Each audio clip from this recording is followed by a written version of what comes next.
Welcome one and all to the remarkable example of modern entertainment at its finest. Now most of you youngins I'm sure know about our great national hero and pioneer, Josiah Blackwater. Him that gave the town of Blackwater its nomenclature. You see, only about 100 years ago, weren't nothing here but big old forest, ferocious beasts, surly savages, arid deserts, and unconquered mountains. The West, well, the whole West was untamed.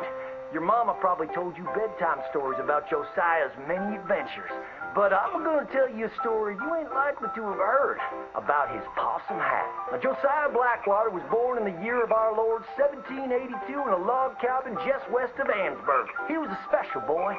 His pa gave him his first rifle when he was 3 years old. Boy, he took to it right away. He exclaimed, "There's a whole mess of critters out there in them woods that aim to eat us, so I'm gonna consume them first." Yes, sir. He really took to killing all manner of things.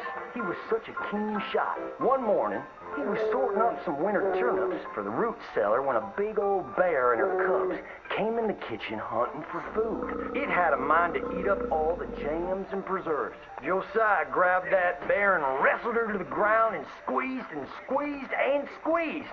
He whooped the tar clean out of that big old critter. Then he tied her up and grabbed them cubs and ground them into sausages while the mama bear watched. That's fine eating. His ma and pa knew right then he was cut out to be the finest wild frontiersman that ever drew breath. But first, they wanted him to get some book learning.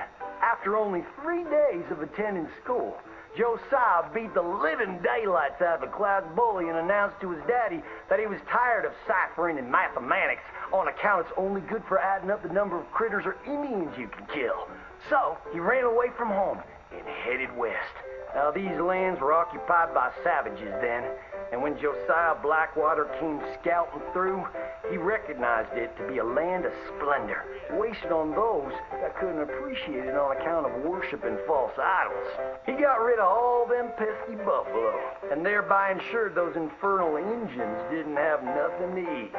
Of course, that got them mightily riled up, so he had to slaughter all of them too.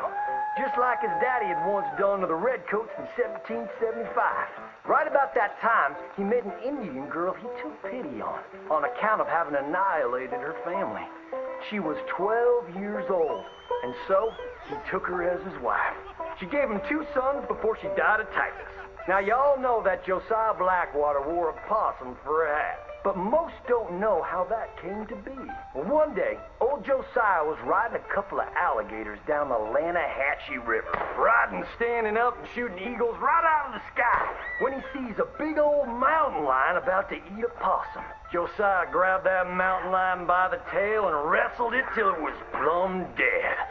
Well, that possum really took to Josiah. Followed him around like a dog loyal to its master. Yes, they had a lot of adventures together. Now, Josiah never cried a day in his life, but he pert near did on the day that possum passed, for they were mighty fine friends. So he skinned it and made it into a hat. Back in them days, a possum skin was as good as money, but he never parted with that hat, not even for $10. Once he founded the town of Blackwater, he sent word for settlers to come. It was the last stop in the west before San Francisco. He met a girl by the name of Rufina Helsby at a barn dance one night, took her as his wife, and settled down. Built himself a cattle empire and had 14 youngins. But Josiah Blackwater wasn't the home-loving kind, and he grew mighty restless.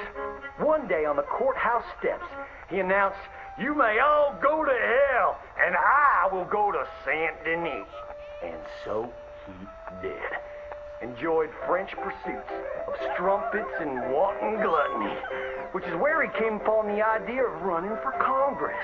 He wore that possum hat every day as a congressman, as a reminder of where he come from, saying, "I may live in barbaric splendor, but I always remember, keep your friends close and your gun closer, because you don't know when you might have to shoot them."